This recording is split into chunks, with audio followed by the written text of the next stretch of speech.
Selamat pagi Bapak Ibu Saudara-saudara yang sama-sama dikasih oleh Tuhan. Salam sejahtera bagi kita sekalian. Kita berjumpa lagi lewat Renungan Harian Toraya edisi Jumat 21 April 2023. Mari Bapak Ibu Saudara-saudara, sebelum kita menjalani kehidupan kita hari ini, kita bersekutu membaca dan merenungkan firman Tuhan.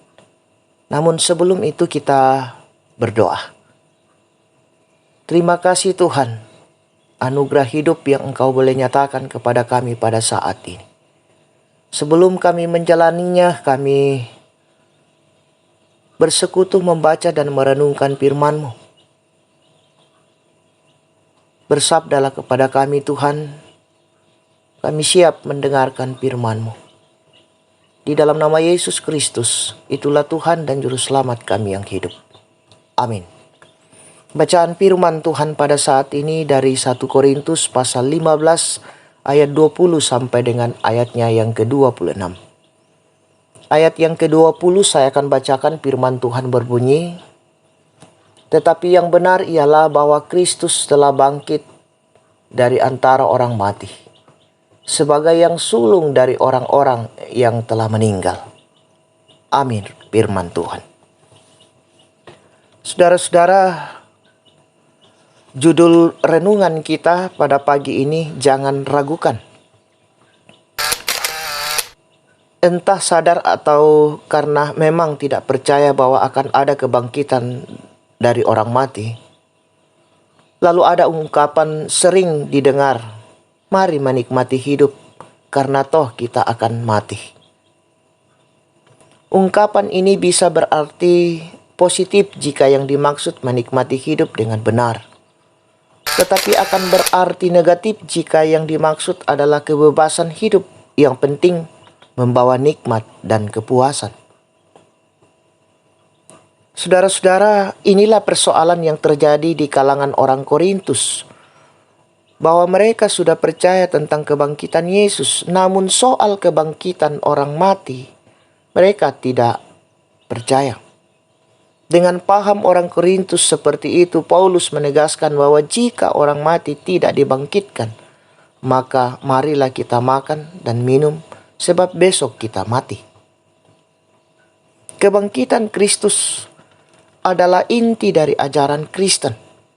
Dan itulah mengapa kita beribadah pada hari Minggu untuk merayakan kebangkitan Yesus yang bangkit pada hari Minggu. Dan jika Yesus katakan, "Barang siapa yang percaya kepadaku, ia akan hidup," maka ketika kita merayakan hari Minggu, sesungguhnya kita juga merayakan kehidupan telah mengalami kebangkitan di dalam Kristus. Karena itu patutlah bagi setiap orang percaya untuk setia merayakan hari Minggu.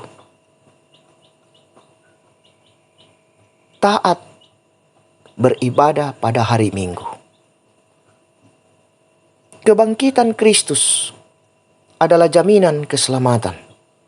Jika ia tidak bangkit, maka kita tetap tinggal dalam dosa dan tetap hidup dalam dosa yang mengakibatkan kita terpisah dari Allah, yang membuat kita mati dan binasa. Saudara-saudara, kebangkitannya menjaminkan pengharapan sehingga hidup kita tidak menjadi sia-sia. Dengan kebangkitannya, kita yang percaya menjadi orang yang berkemenangan di dalam Dia. Terpuji nama Tuhan. Amin. Mari kita berdoa. Terpujilah namamu Tuhan di sepanjang kehidupan kami. Kasih-Mu Engkau nyatakan kepada kami pada saat ini lewat waktu yang Engkau berikan kepada kami, anugerahkan Tuhan untuk bersekutu mendengarkan sabda kebenaran-Mu. Mampukan kami Tuhan untuk tetap setia di setiap kehidupan kami dan menjadi saksi-Mu di tengah-tengah kehidupan ini. Allah Bapa dalam sorga, kami serahkan seluruh kehidupan kami Tuhan ke dalam tangan pengasihan. Berkati apa yang telah kami kerjakan, yang sementara kami rencanakan dan kerjakan pada saat ini juga Tuhan. Dan biarlah itu memberikan hasil yang terbaik. Engkau yang menopang dan menyertai kami. Seluruh kehidupan kami Tuhan, kami serahkan ke dalam tangan pengasihan-Mu. Ampunkan salah dan dosa kami di dalam nama Yesus Kristus. Itulah Tuhan dan Juru Selamat kami yang hidup. Amin. Selamat beraktivitas, Tuhan Yesus memberkati.